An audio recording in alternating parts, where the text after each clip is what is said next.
Gen V Season 2 recently released Episode 5, and with most of the episode taking place inside of Elmira, it was one that contained many revelations and hinted at the purpose that Cipher has behind why he wants Marie to grow her powers and become the most powerful suit that there's been. However, alongside that, the man in the chamber was something that we got a bit more of an insight into, and I've got a few theories as to who he could be and why Cipher is taking care of him. So with that, I thought I'd give my theories and predictions on what I think will happen when the show returns next week. Here is Gen V Season 2 Episode 6 Theories Explained. Just to let you know, this video will contain spoilers. Well, first off, the next episode of the show is titled Cooking Lessons, and personally, I think this could be a play on what happened with Thomas Godolkin when he was at the university as a scientist, or it could be when Dean Cipher was present when Marie was born. I think the cooking lessons could be us looking back on when this enhanced version of Compound V was cooked up and when it was successful for the first time, allowing us to see how and why it worked on Marie and also the horrors that took place where all of the other subjects ended up dying. We haven't had a flashback to that era since the first episode of the season, so I think it'd be pretty cool if we got a section in God U when they actually found out how to cook up the perfect balance of this amplified enhanced V that was set up for Project Odessa. It would also allow us to see what Thomas was like and the type of person that he was. So maybe we'll have a flashback to kickstart the episode, or at least it could appear partway through. I hope that's the case anyway. Dean Cipher's plan.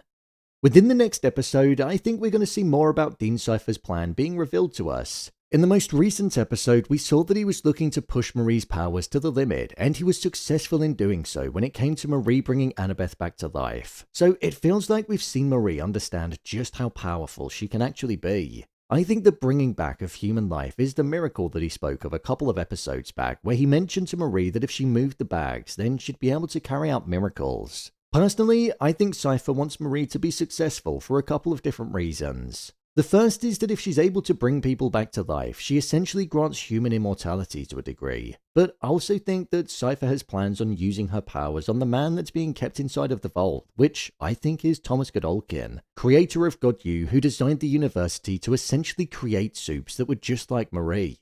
So I think Marie might be able to utilize her powers on him so that he can live freely outside of the chamber. However, what I think we could also see Dean Cipher's intentions being is that maybe there's something in Marie with the fact that Project Odessa was successful that he's going to plan on utilizing on others. Maybe the likes of Annabeth. He knows that Odessa was successful with the DNA pool that made up Marie, so he might well assume that it would work for Annabeth too.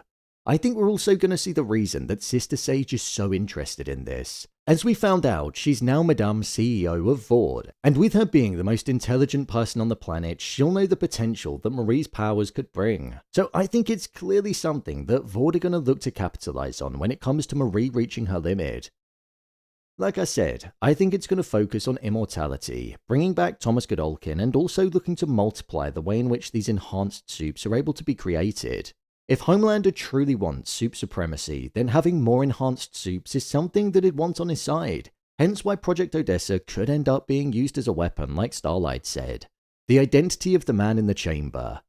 The identity of this mysterious man is something that I think we're going to be drip-fed more information on. I don't think it will be revealed, but I feel like there were definitely a few hints that pointed towards him being some kind of puppet master for Dean Cipher.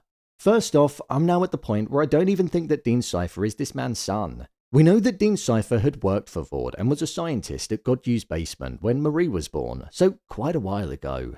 I think that the man in the vault is Thomas Godolkin, founder of the university and leader of Project Odessa from the late 1960s, and he took advantage of a young scientist which would have been Dean Cipher all of those years ago. And because Godolkin knew that he was dying, or maybe this was a deteriorating condition that was occurring because he was experimenting with the enhanced version of V, with the abilities that he gained which could be the Puppet Master abilities, he took over Dean Cipher's body so he'd be able to continue his work, all whilst actually lying in a hyperbaric chamber where he was safe and out of the way, where his life was able to be preserved. That's why Cipher was also taking care of him.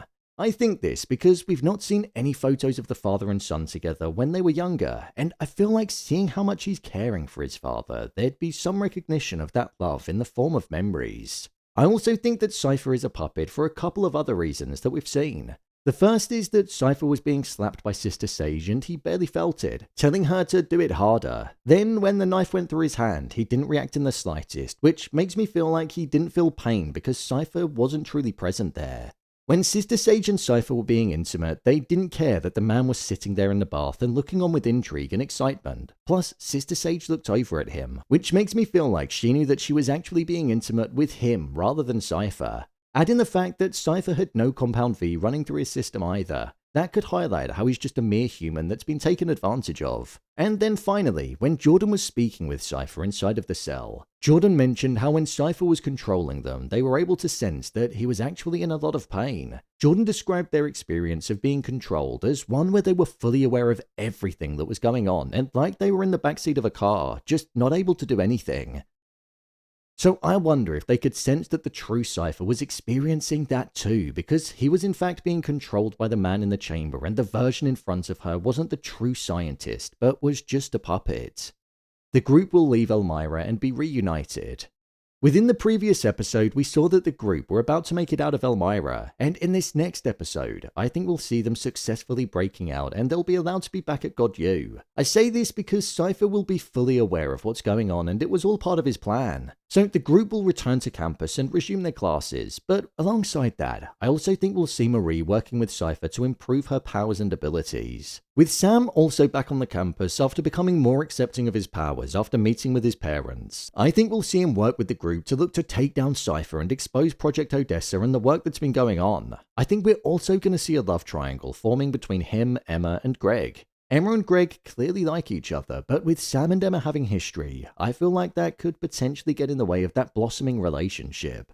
With the group making it out of Odessa, with Marie and Annabeth being reunited, I think there's going to be a heavy focus on the pair catching up. What's interesting is Annabeth despised her sister because her powers brought about the death of her parents. But those powers were now the very thing that brought Annabeth back to life, the polar opposite, so Annabeth might now give Marie the time of day. With Cipher quite literally having Marie's sister killed, I think that's the final straw for Marie and Cipher. Do I think she'll still go to the classes with him? Part of me does, because I think she'll want to hone in on her abilities even more, and in seeing not only just how powerful she is, but how important she is, it could go to her head. But even though that could be the case, I think we could well end up seeing her turning on Cipher and looking to use her powers against him. But ultimately, it will kind of be for nothing, because realistically, the true Cipher could just be an innocent man. When it comes to polarity, I think he's someone that's now beyond the point of hiding how he truly feels about the Dean, especially with Cipher revealing that Andre died because he personally pushed him to his limit with his powers and caused him to collapse. We saw that Polarity himself collapsed due to him holding onto his powers when he was with Cipher, and he's obviously got that condition. But I'm guessing that with him awaking, I think we're also going to see him working with the group and turning away from the bottle in order to avenge his son and get revenge on the person that he feels is responsible for his death. There are a few different directions that the next episode could go in, but these are the main reveals that I think we're going to see when it returns next week for episode 6. So, there you have it, Gen V Season 2 Episode 6, Theories Explained. If you want to see every episode of Gen V Season 2 being broken down, then check the playlist below. What do you think will happen next? Share your thoughts in the comments. As always, thanks for tuning into the video and I'll see you in the next one.